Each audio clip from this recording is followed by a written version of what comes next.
20 years ago, the internet wasn't as popular. People weren't on constantly searching.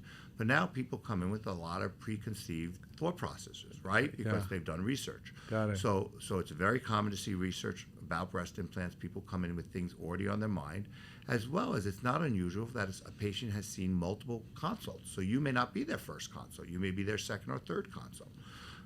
But with the assumption that patients, I always make the assumption when a patient comes in that they know nothing about implants. Okay. So that I'm not missing something. So a patient comes into my office, comes in the room, my employee, my medical assistant or nurse, or myself will do a medical history.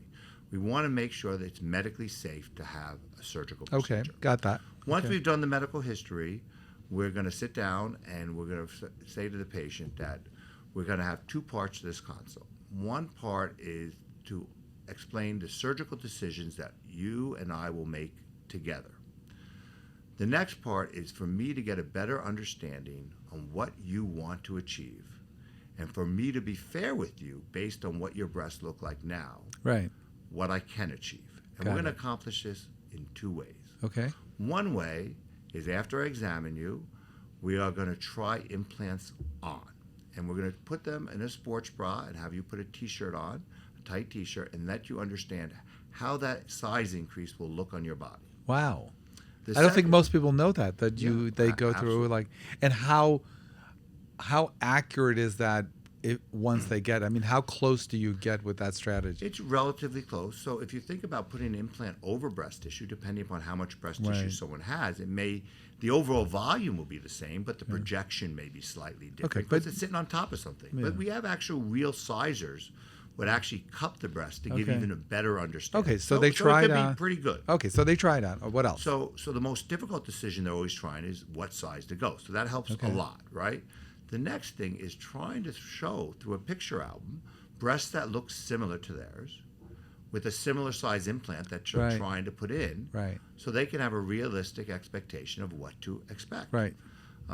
So you have to spend a lot of time explaining to a patient and trying to understand what they want to achieve and being fair with them on what you can achieve. Will you actually ever say, I understand you want this size, but it just doesn't fit your body, and I would argue against it? Or do you, in other words, I try not to judge people based on what they're. So everyone's eye for what's beauty is different, right? Right. So if someone wants to put a larger size implant, I'm not going to say, well, I think a smaller breast is prettier. That's not my Right. role to do. I see. But my role to do is, can I do that surgery successfully, and will that fit in the breast tissue and look cosmetically nice? But let's, I mean, again, you do this every day. So, but I mean, could you make the argument someone's so petite that, I can't put a big implant in that patient. That's what I'm saying. Where you So just I simply, say I can't do it. So their body. you're saying physically, Right. So, right. So I try to make. Let's say I think an implant from 400 to 500 cc's I can fit in that breast. And, So and, you'll and try- then we'll try. So they on get a implant. limit of what they can, given their body habit is. So the first thing I'll explain to a patient is that every 150 to 200 cc's of a breast implant Yeah. equals around 1 cup size. So they have to have a definition. They have to understand how many see. cc's will equal a cup size, so they understand what increase they're going to have. Right. Now, what's interesting is there's no standard breast size, right? So if you go to Victoria's Secrets, they may measure you as a Right. D, and if you go to Macy's or Dillard's, you may be a B, right? Right. So I want to know what they see their breasts as when they see. look in the mirror, Okay. and what they're ultimately trying to be. And that will always be my first question. So you were going to ask me a question, is there ever a time I say I can't do it? So Right. so it happens sometimes that a woman comes in and they say, I want my breast to be almost the same size. I've had 2 children, but I want a little more fullness on top. But I don't want my breast to be lifted. I don't want those scars. Well, that's very hard to accomplish, right? Because you're going to have to typically, depending upon the width of the breast, increase the breast size by at least a cup and a half. Right. So there's always things that you have to explain to patients. Within surgical limits. Within surgical Right, limits. but so it never happens where you say, honestly, that's probably going to give you a lot of back pain because given your size and But how would I dress. know that? So I mean, can you know? I guess I'm saying, can you predict and say, You can't.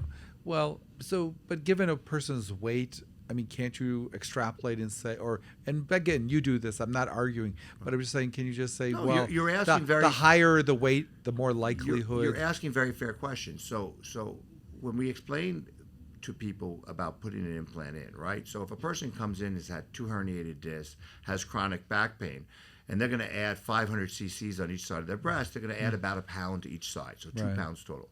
They've got to understand that Right. this may increase their back discomfort. So you just explain the level of risk, but Right. you don't say yes or Right, no. but, you but say- but you could have someone who has no implants in, they're thin, they're Yeah, they in could good be. shape, and they have horrific back Back pain. pain. No, I get so that. it's very hard for us to tell patients that we're going to put this size in. Now, we have women who come in with too large breasts and they're complaining of back and neck pain, and we have women with so small breasts who want to be larger. So it's all Right. women trying to decide what's right for them. Got it. So maybe you were going to get to it, but so at which point do you talk about, like, for example, the most obvious one for me at least is silicone versus saline? Is that the next conversation, So- or once you figure out the what size is good for them that they're happy with? So if you go back to what I originally had mentioned, the consult's divided into 2 parts, right? The surgical portion and then trying to figure out what's right for the patient.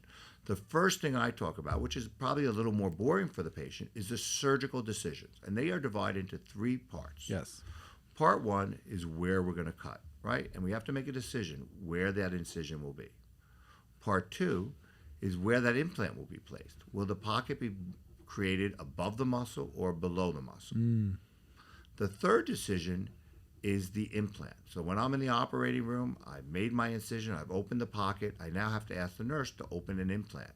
Is that implant going to be silicone? Is it going to be saline?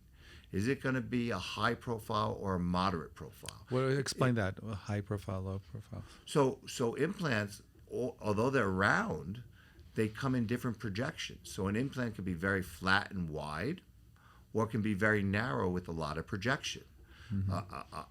A narrow and a high projecting implant would be called a high profile implant.